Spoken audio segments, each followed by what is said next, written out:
All right. Hello, world. I do another one of these. Just trying to air out my thoughts. I kind of like the talk while I'm driving thing, and it's sort of inspired by, I don't know how many people are watching this. I'm looking at my view count, and it's hardly anybody, but anyway, one of my favorite YouTubers over the last few years has become Louis Rossman. For those not familiar with Louis Rossman, he's a New Yorker. Has an independent shop repairing laptop computers and iPads and mobile phones and things of that nature. And his channel is hard to describe, but it's a very YouTube sort of YouTube channel. It has everything from political commentary to how-to repair videos. That's how I landed there initially. I was trying to repair something or see what was wrong with a phone or something, and looked at a tutorial he had, and the algorithm of YouTube knows all. Like, once you've looked at something, it figures, oh, you want more of this, so it gives you more of whatever it was you had, which of course was Louis Rossman, which is, I would imagine, a next to impossible channel for the algorithm to nail down, just because it's all over the place. Definitely the best videos on YouTube on the concept of right to repair, which is basically the concept that if you buy something, you should have the right to buy parts for it, aftermarket parts. You should be able to repair it, which a lot of people don't think much about that, but so many things that you buy, from iPhones to, and probably you don't buy these, but John Deere tractors, to newer motor vehicles, to your video game consoles, they don't have standard user replaceable parts anymore. And even some of the things, if you are to get the parts, say you scrap a part off of another one, you replace it, manufacturers like Microsoft and Apple and Tesla will have the parts hard-coded with like a serial number. So if you replace it with a part, which is a completely fine part, and you do the repair just fine, whatever microprocessor it connects to, it knows, wow, I'm just looking at my screen and realizing how everybody looks underwater. Oh, yeah, Apple's awesome like that. Anyway, the best part of ADD is, oh, there goes a butterfly. Anyway, these devices will have, replacement parts will have hard-coded serial numbers in it, to where even if you replace a part, the device will not work. And the only way you can get it to work is to take it to Apple's service center, or Tesla's service center, or John Deere's service center if you've got a tractor. And of course, they then, because they have a monopoly on repair, they have a monopoly on how much they charge, and they can seriously price gouge you. And if you're handy enough to repair things, which I am to a degree, and I know a lot of people are even more, and obviously Louis Rossman is, he has a repair center, you can no longer repair your own stuff. And there's laws against it, but the different tech companies and different motor companies are finding ways to circumvent those laws. And of course, so much these days, so many political videos that are arguing, capitalism versus socialism. And although I've partaken in a lot of socialist type programs, particularly in regards to safety nets that are in place for me, a person with severe mental health issues, I still am very much at heart a capitalist. I've always been. I've considered myself an entrepreneur since I was 12. The average 12-year-old doesn't even know what that word means, but that was my world. I mean, from taking the initiative to go out and mow lawns and shovel snow off of sidewalks and rake yards and do yard work of that nature as a preteen, and take it as far as I was working for myself. I had clients that I managed, and I found, you know, through word of mouth, and there were times where I was running quite the little landscaping business as a 13-year-old. I started my mobile DJ service, which is, you know, kind of it's kind of not doing very good these days, but that's been my mainstay for, you know, decades, and it's morphed into a karaoke thing, but it's, you know, very much mobile DJ. And also, and I should put this on my business cards, audio video solutions, meaning that I solve problems with audio and video. I put systems together. Like if a bar wants to install 10 TVs and get them all running off of a single tuner or a single source, like I'm really good at that sort of thing. In intertwining audio and video stuff, and I've been doing that stuff since I was a child. And you know, I didn't work for anybody else. I worked for myself, and you know, at the age of I would say 16. It's hard to think back. At the age of 50, it's hard to think back of what I was doing at 15 and 16 years old. But I know at the age of 16, I had clients that included the Wyoming State Fairgrounds in their offices. I did stuff for the Masonic Lodge. They would throw stuff. I did stuff for the Douglas, Wyoming Chamber of Commerce. I did stuff for schools, but then for several organizations within the schools, you know, that were hiring their own whatever. And I'm not paying attention to where I'm driving, and I overshot my turn. Oh, ooh, and this is not a left turn lane. All right, let's document my bad driving. You know, I do like this. So I was saying, I got sidetracked on the Louis Rossman thing. So Louis Rossman did a really good video on Right to Repair, where he basically bought two brand new, I'm thinking iPhone 11s, right when they came out pretty recently, maybe iPhone 12, but two brand new iPhones, and just simply took them apart and swapped some parts around just to see, you know, in the future, am I going to be able to repair a broken phone with parts from a junk phone? And he found out in most instances he was not. In most instances,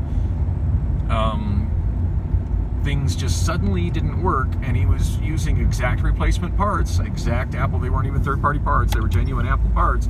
But because it came from one phone to another phone due to that hard-coded serial code, his phone, the phone, which was perfectly fine, didn't work. And you know, he did it, and he filmed it, you know, with a microscope, so you could see everything he was doing was correct. I mean, this guy knows his, you know, Louis Rossman knows his shit. And anyway, I got sidetracked on that. So one of the other things Louis Rossman does is videos about electric bikes. For those who know me, I'm a big-time enthusiast of electric scooters, and I spent about 2 years as a juicer for Lime. And I'm very, very much a fan of electric scooters and the concept of micro-mobility, which, of course, electric bikes are a big part of that. And I got, as crazy as it seems to me as a Phoenician, and someone who previously lived in Wyoming, to not have a car and to not have a driver's license. I mean, Louis Rossman just got his driver's license for the first time in his mid-30s recently. That was a recent development on his channel. And it's like, just like as mind-blowing as it is to me to not have a driver's license, you know, since I got a hardship license at the age of 14, you know, and literally got my full-on driver's license on my 16th birthday. And to me, I mean, being able to drive, even if you don't own a vehicle, just being able to drive and legally able to drive, and that's part of being an adult and being self-sustaining in Phoenix. You know, you're not going to accomplish much if you can't drive. There's other. Oh man, I just pulled up to the Behavioral Health Center. I kind of want to keep vlogging, but the guy talking to himself looks like he needs to be admitted. So, you know what? This is fun. I think I'm just going to walk around the area. Lock up my car. Hopefully the chocolates that I bought for Allison don't melt if I keep them in the shade. I'm just going to keep walking, so y'all have something to look at. Lovely Central Mesa neighborhood. Beep, beep, lock the Saturn. Hopefully it's a little breezy, so hopefully you hear me and not wind noise. Anyway, back to Louis Rossman. So he did these great videos about his him putting, evaluating different electric bikes and putting them together in his quest for micromobility. And understanding he's a New Yorker. He's spent from what I understand, his entire life in New York City. And although I've never been to New York City, I do understand the concept of living in a very urban area where driving is not practical. I lived in downtown Denver for quite some time, and I did not have a vehicle when I lived in downtown Denver. And had I had a vehicle, I'd have had nowhere to park it.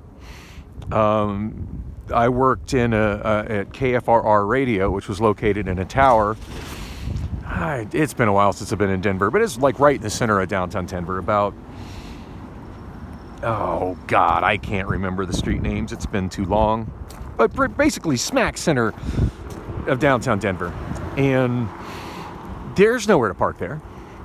If it would have cost, I think for me to rent a parking spot, I would have been spending pretty much a fourth of my income, maybe more, on a parking spot if I had a car, if I had the money to get a car. So it's another world. It's a burden. And I also know, like, I watch these, so Louis Rossman does these fabulous videos where he does a ride along and he's rigged up a little camera. I don't know how he has it set up. I know he's shown some videos to show it, but somehow I missed those ones.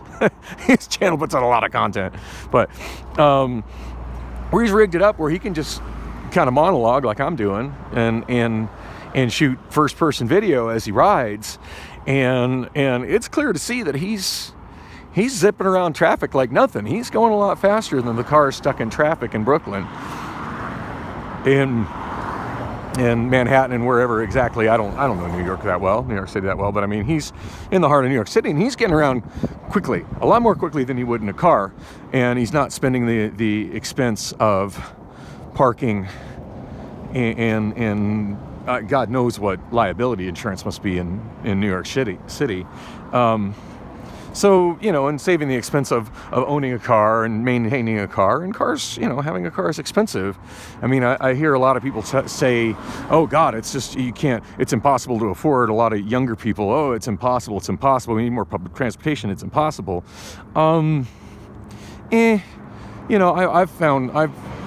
Most of my adult life, I've found some way or another to afford a car, but then when I tell people, well, what are you driving? It's like, well, I'm driving an 06 Saturn Ion. I paid $1,100 for it. They're like, oh, I'm not going to drive an $1,100 piece of shit.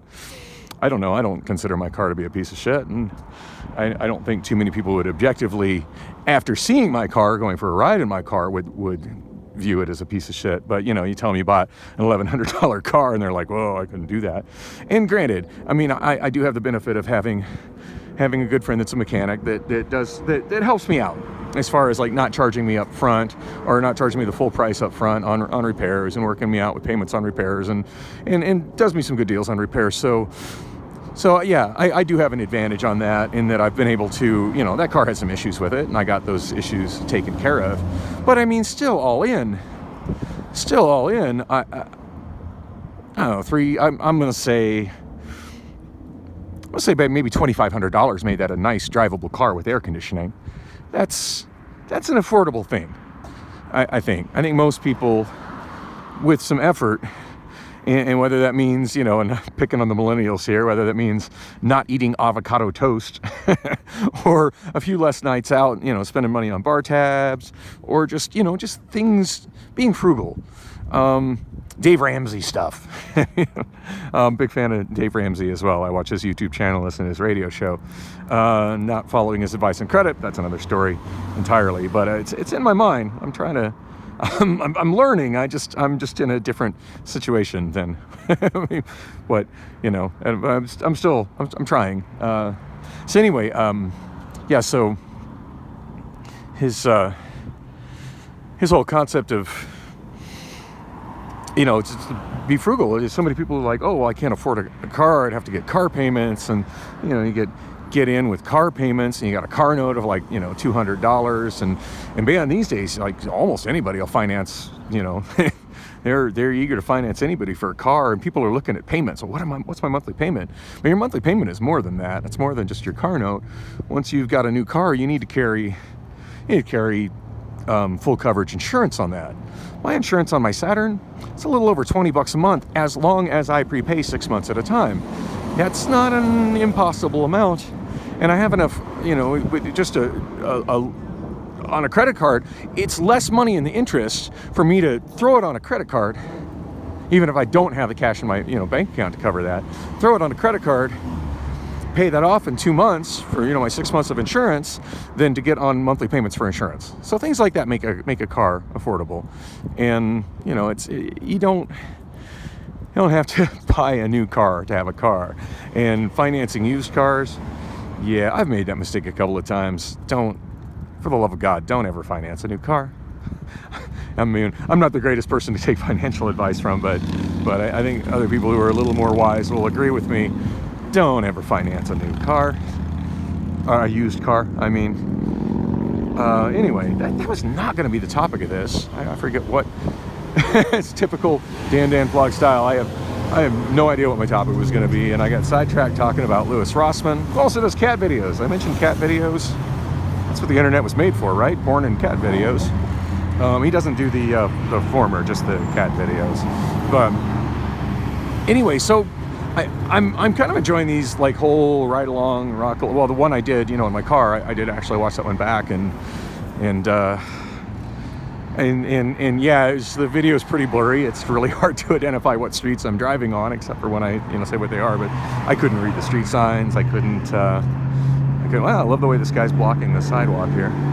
I couldn't, and he probably doesn't have a choice, because I think sitting behind the sidewalk you can't see the traffic. That's the way the street is. But anyhow, I need to be watching for cars coming out of there as a pedestrian.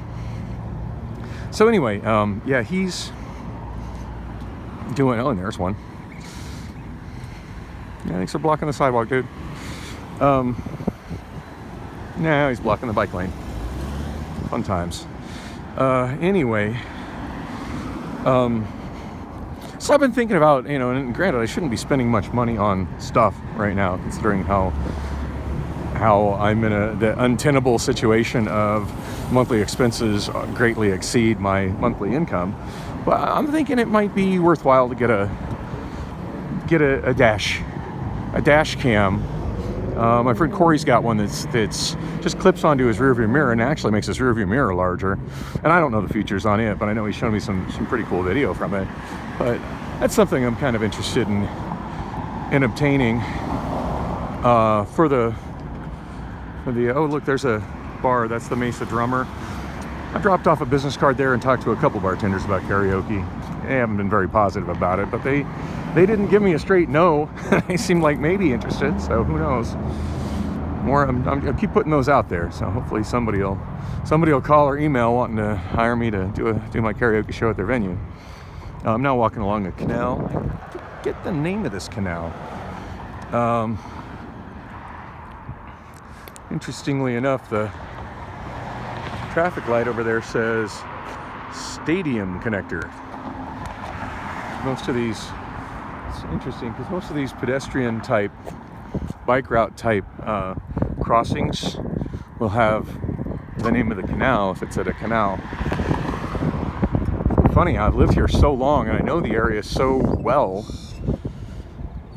I mean, I'm like a wealth of knowledge of location. I could just draw from memory and insanely detailed maps of all over the Phoenix area. But yet, I absolutely do not know the name of this canal. This bike route is called the Mesa, Arizona Stadium Connector. And I've seen signs saying that before.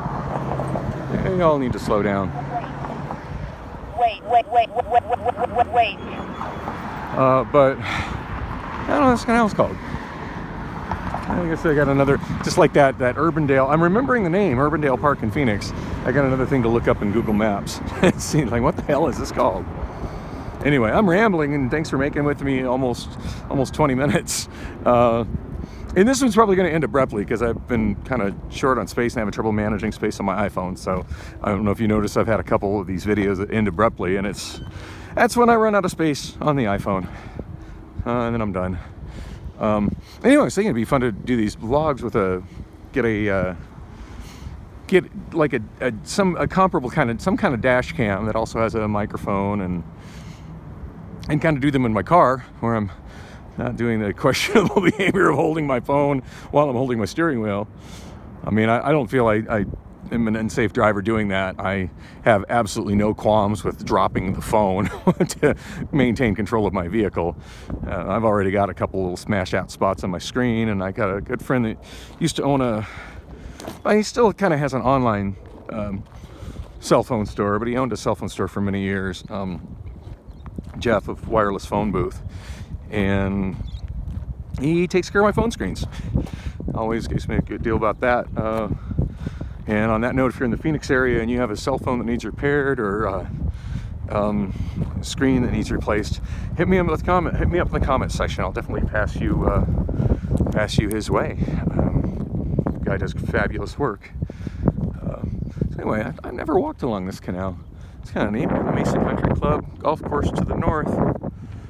To the south, there's a tennis court, a little park over there. I have no idea what that's to. I think it's private to apartment complex over there. Pretty nice amenities. Kind of feels good to get out and walk sometimes.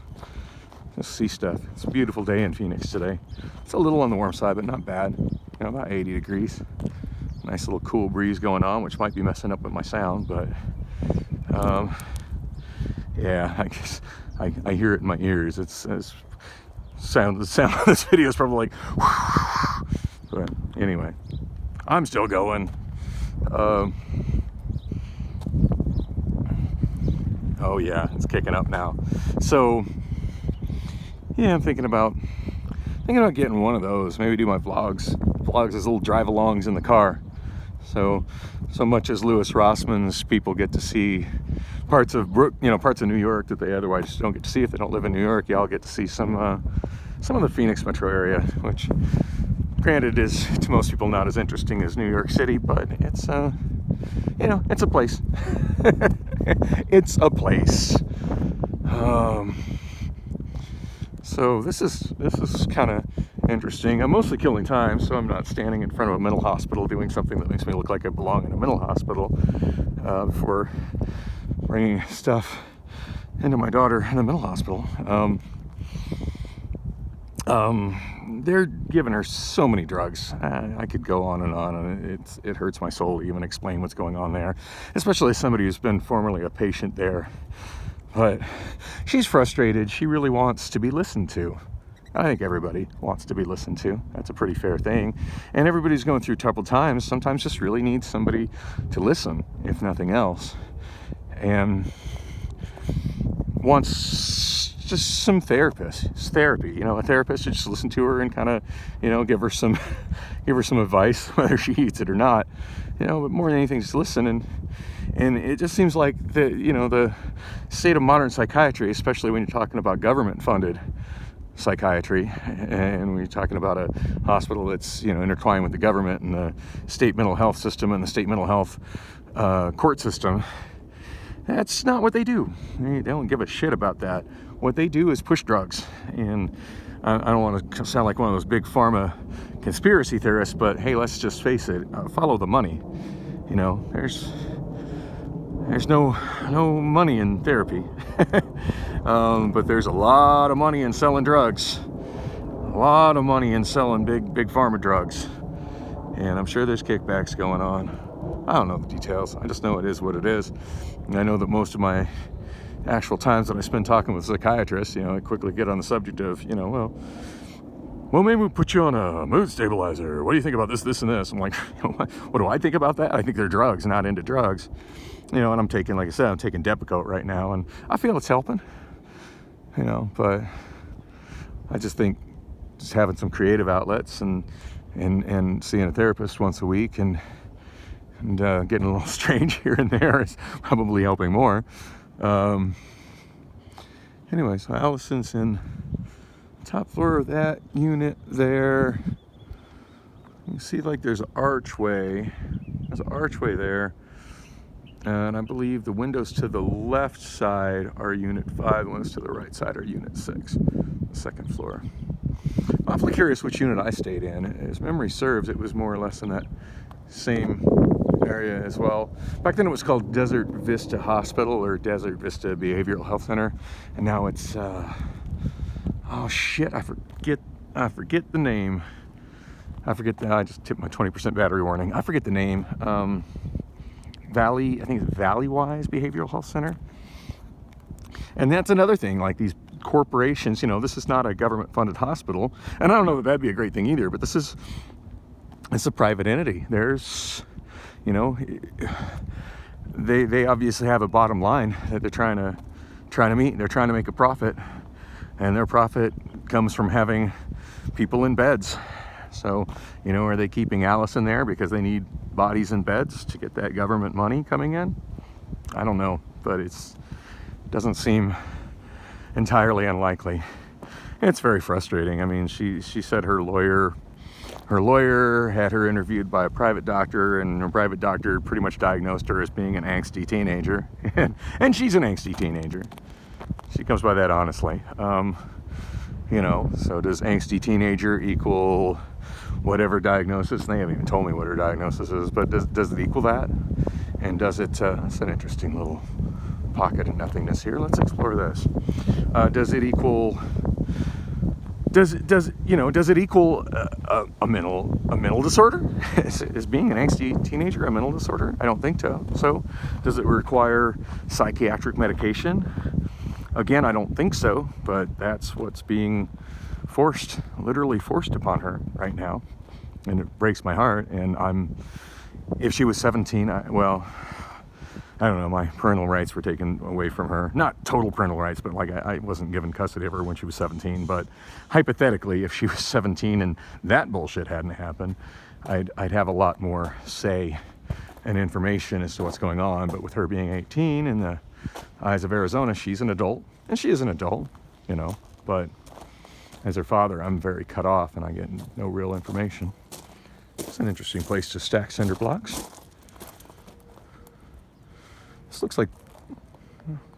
This really doesn't look like private property either. This looks like it's a public right-of-way easement of some sort. And somebody's using it to stockpile cinder blocks and pallets. It's very interesting. And there is a camera watching me. So I think I will quickly head away. and lose any previous thoughts I had of, ooh, look, free cinder blocks. All right. Always fun to explore stuff. Yeah, sign says no trespassing. I would assume that means on the other side of that wall, which, judging from its shape, I'm assuming is some kind of a utility thing.